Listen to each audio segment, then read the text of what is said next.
ভোর ৪টায় ঘুম থেকে উঠেই সকাল ১০টার মধ্যে বাসি কাজ প্লাস অফিসের রান্না প্লাস কিচেন ক্লিন সেরে একা হাতে পুরো সংসারটিকে যেভাবে গুছিয়ে নিলাম। রাধে রাধে বন্ধুরা, কেমন আছেন আপনারা সবাই? আশা করছি আপনারা সবাই ভালো আছেন ও সুস্থ আছেন। আমরাও বেশ ভালো আছি। আমার আরও একটি নতুন ভিডিওতে আপনাদের সকলকে স্বাগত জানাই। আজ হচ্ছে মঙ্গলবার আর ঘড়ির কাঁটায় এখন বাজে ভোর ৪টে নাগাদ। এখন থেকেই আপনাদেরকে সাথে নিয়ে আজকের ভিডিওটি আমি শুরু করলাম। আশা করছি আজকের ভিডিওটি আপনাদের বেশ ভালো লাগবে। ঘুম থেকে উঠেছি তখন বাজে ৪:45 নাগাদ।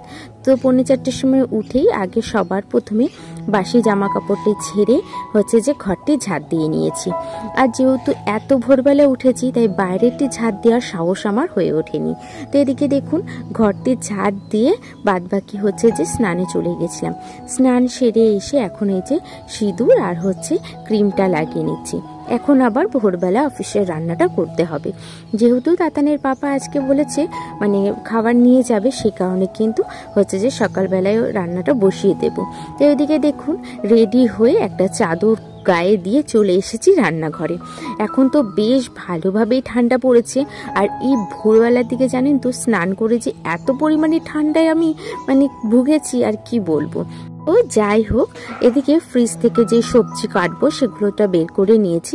আর তার আগে কি করেছিলাম, ভাতটা আমি বসিয়ে রেখেছিলাম। ওদিকে ভাতে কিন্তু চালটাও দিয়ে দিয়েছি। চাল দেওয়ার পরে এখন আমি সবজিটা বানিয়ে নিচ্ছি। এদিকে দেখুন কুমড়ো আলু দিয়ে ভাজা করব, সে কারণে কিন্তু পেঁয়াজ দিয়েছি। তো এদিকে তেলের মধ্যে কালো জিরে ফোড়ন দিয়ে পেঁয়াজটিগুলো কিন্তু আমি ভালো করে ভেজে নিয়েছি। হালকা ভাজা হয়ে আসলে আমি আলুটিকে ছেড়ে দেবো। আলুটিও যখন হালকা হালকা ভাজা হয়ে আসবে একটু সিদ্ধ হয়ে আসলে আমি কুমড়োটিও ছেড়ে দেবো। যেহেতু কুমড়োটা খুব তাড়াতাড়ি কিন্তু সিদ্ধ হয়ে যায়, সে কারণে কুমড়োটাও কিন্তু আমি পরে দিয়ে দিলাম। এদিকে কুমড়ো আলুটাকে বেশ ভালোভাবে নেড়ে নিচ্ছি। নেড়ে নেওয়ার পরে কিন্তু আমি হালকা ঢাকা দিয়ে রেখেছি, তাতে কুমড়োটাও কিন্তু খুব তাড়াতাড়ি সিদ্ধ হয়ে যাবে। যেহেতু অফিসের রান্না আর সকালের রান্না তো একটু তাড়াহুড়োই থাকে বলতে পারেন। আর তারপরে দেখুন এদিকে নুন হলুদ পরিমাণ মতন দিয়ে নিয়েছি। আর তারপরে বেশ লাল লাল করে কিন্তু আমি ভেজে নিচ্ছি। ওদিকে কুমড়ো আলুটাকে ভাজছি আর এদিকে কিন্তু পটলটিকে আমি ভাজার জন্য বসিয়ে দিয়েছি। দুটো পটলই রেখেছি, বেশি পটল করিনি, যেহেতু তাতানের পাপাকেই শুধু দেব। আর আজ যেহেতু আমাদের সবারই নেমন্তন্ন আছে, সে কারণে কিন্তু পরিমাণে অল্প করেই করছি। তো এদিকে দেখুন লঙ্কাটা আমি পরে দিয়েছি, কারণ কি বাচ্চাদের জন্য তুলে রাখার পরে কিন্তু বড়দের জন্য আমি লঙ্কাটা দিয়েছি। এদিকে কুমড়ো আলুটাও ভাজা হয়ে গেছে, ওদিকে কিন্তু পটলটা আমার ভাজা হয়ে গেছে। তখন প্রায় ঘড়ির কাঁটায় বাজে ওই ৫টা নাগাদ। ১ ঘন্টা প্রায় সময় পেরিয়ে গেছে। আর আরেকটা জিনিস করেছিলাম, মাছের ঝোল করেছিলাম, আর আপনাদের সাথে শেয়ার করতে পারিনি। তো এদিকে দেখুন হচ্ছে যে ৩টে টিফিন বাটিতে ৩টে তরকারি আমি দিয়ে দিচ্ছি। একটাতে পটল ভাজা লেবু দিয়েছি, আর একটাতে কুমড়ো আলু ভাজাটা দিয়েছি, আর একটাতে বাটা মাছের ঝাল করেছিলাম, তো সেটাকেই দিয়ে দিয়েছি। এদিকে সমস্ত তরকারিগুলো প্যাক করা আমার হয়ে গেছে, সে কারণে টিফিন বাটিটাকে ভালোভাবে আটকে দিয়ে এখন টিফিন কারিটাকে গুছিয়ে দিয়েছি। জানেন তো এই সমস্ত কাজগুলো করতে আমার বেশি ভালো লাগে। আর যখন মনে হয় যে তাতানের পাপাকে একটুখানি রেঁধে বেড়ে ভালোভাবে খেতে দিতে পারি, সেদিন মন থেকেও কিন্তু একটা বেশ শান্তি পাওয়া যায়। এদিকে দেখুন টিফিন কারিটা আমার প্যাক করে আমি এখন তাতানের পাপাকে গুছিয়ে দেব। যেহেতু সময় হয়ে এসেছে আর ও এখন অনেকটা সকাল সকালে বেরিয়ে যাচ্ছে, যেহেতু ওর ডিউটির টাইমটা একটুখানি চেঞ্জ হয়েছে, সকালবেলা থেকে একেবারে সন্ধ্যে 6:30 অবধি ওর ডিউটিটা থাকে। তো সেই কারণে কিন্তু হচ্ছে যে একটু তাড়াতাড়ি বেরিয়ে যেতে হয়। আর এখন তো শীতের দিন, এত সকালে বেরোনো জানেনই তো যে কতটা খানি কষ্ট করতে হয় ওদেরকে। তো যাই হোক, তাতানের পাপা চলে যাওয়ার পরে আমি এখন চলে এসেছি রান্নাঘরটাকে ক্লিন করতে।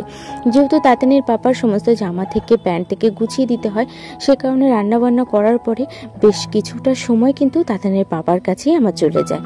তো এদিকে দেখুন রান্নাঘরে আসার পরে আমি সবার প্রথমে কিন্তু গ্যাসটাকে পরিষ্কার করে নিয়েছি। আপনারা যারা আমার রেগুলার ভিডিও দেখেন তারা তো আমার বিশেষ করে এই জিনিসটা জানেনই যে আমার রান্নাঘরের গ্যাস বলুন বেসিন বলুন অপরিষ্কার থাকলে আমার খুবই একটা খারাপ লাগে। কারণ কি আমার এই জিনিসগুলো পরিষ্কার করতে বেশ ভালো লাগে। আর মনে হয় কি এই জিনিসগুলো পরিষ্কার করলে কিন্তু রান্নাঘরে মা লক্ষ্মী কিন্তু বিরাজমান যেহেতু থাকে, সেখানে কিন্তু মা লক্ষ্মী বাস করতে পারে। তো এদিকে আমার সমস্ত বাসনগুলো মাজা হয়ে হয়ে গেছে। তারপরে এখন আমি ধুয়ে এক এক করে হচ্ছে যে রেখে দেব। আর হয়তো আপনাদের ভয়েস ওভারে একটুখানি প্রবলেম হতে পারে, যেহেতু আমি ছাদের উপরে ভয়েস ওভারটি দিচ্ছি, সেখানে অনেক পাখিরা এসে এসে কিন্তু ডাকছে, তো সে কারণে একটুখানি ম্যানেজ করে নেবেন। আর যেহেতু এই সময়টাতে আমি ভয়েস ওভারটা দিচ্ছি, কারণ কি সারাদিন কালকের থেকে আমি একবারও ভয়েস ওভার দিতে পারিনি। তাতানের শরীরটা জানেন তো আজকে প্রায় 10 থেকে 12 দিনের উপরে হয়ে গেল, খুবই খারাপ। প্রথমে তো তাতানের অ্যাক্সিডেন্ট হলো, তো তারপরে আবার আজকে দেখছি মানে হচ্ছে যে শুধু কিছু খেলেই ও খুব বমি করছে, জানি না কেন কি হয়েছে। আর এই ভিডিওটা কিন্তু যেহেতু মঙ্গলবারে, তো সেই দিন কোনো শরীর খারাপ ছিল না, যেই দিন আমি ভয়েস ওভার দিচ্ছি সেদিন কিন্তু তাতানের শরীরটা খুবই খারাপ। তো দেখুন এদিকে কিন্তু আমার সংসারের কাজগুলো প্রায় হয়ে এসেছে। আর আজকে যেহেতু অগ্রহায়ণ মাসের 1 তারিখ, মানে প্রথম অগ্রহায়ণ মাস, তো সে কারণে কিন্তু আমাদের বাড়িতে আবার নবান্নর একটা নিয়ম থাকে। তো এই দিকে দেখুন আমি পুরো ঘর হচ্ছে আমার নিজের বিছানাটা গুছিয়ে নিয়েছি, তো তারপরে বাবুর বিছানাটাকেও গুছিয়ে নিয়েছি। বাবু সবে ঘুম থেকে উঠেছে, সে কারণে বাবুর একেবারে বিছানাটা গুছিয়ে নিয়ে ঘরগুলোকে মুছে নিচ্ছি।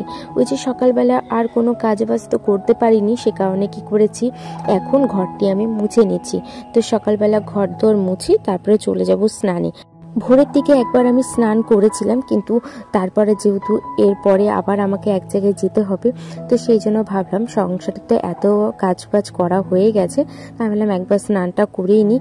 আর খুবই জানেন কেননা আজকে আমার এই সময়টাতে খুব গরম লাগছিল, জানি না কাজ বাজ করার জন্য নাকি, তো ভাবলাম একেবারে গায়ে হালকা জল ঢেলেই নিই। তো দেখুন স্নান সেরে চলে এসেছি ছাদে। আজকে আবার 2 বালতির মতন জামা প্যান্টও ছিল, সব ওগুলোকে সমস্ত কাচা ধোয়া করে নিয়েছি।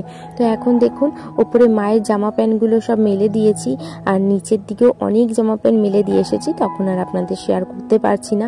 এখন এইদিকে তাতানের সমস্ত জামা প্যান্টগুলো মেলে দিয়ে নিচে চলে যাব ঠাকুর প্রণামটা সেরে। এদিকে ঠাকুর প্রণাম সেরে চলে এসেছি নিচে। আর আজকে যেহেতু ছোট মাসি শাশুড়ির বাড়িতে নেমন্তন্ন আছে, তো কি পরবো সেটাই আপনাদের সাথে শেয়ার করলাম। এই শাড়িটাই পরবো ভাবলাম, তো সে কারণে একেবারে আপনাদের সাথে শেয়ার করছি। ভেবেছিলাম একটা গেট রেডি উইথ মি করবো, কিন্তু সেটা আর করা হয়নি। এই যে দেখুন এদিকে আমিও রেডি হয়ে গেছি, ওদিকে তাতানকেও কিন্তু রেডি করিয়ে নিয়েছি। তো চলুন যাই হচ্ছে মাসি বাড়িতে। মাসি বাড়িতে আবার আজকে পুজো আছে, মানে কীর্তন আছে, তো সেখানেরই অনুষ্ঠানে নেমন্তন্ন। এদিকে মাসির বাড়ি চলে এসেছি। দেখুন মাসির সিংহাসনটা কি ভালো লাগছে, সমস্ত গোপালে কিন্তু সেজে উঠেছে। এদিকে কীর্তন হয়ে নিচ্ছে, আর তারপরে ভোগও কিন্তু শুরু হয়ে গেছে। তো চলুন আজকের মতন ভিডিওটা আমি এখানেই শেষ করলাম। আশা করি আমার ভিডিওটি আপনাদের বেশ ভালো লাগে।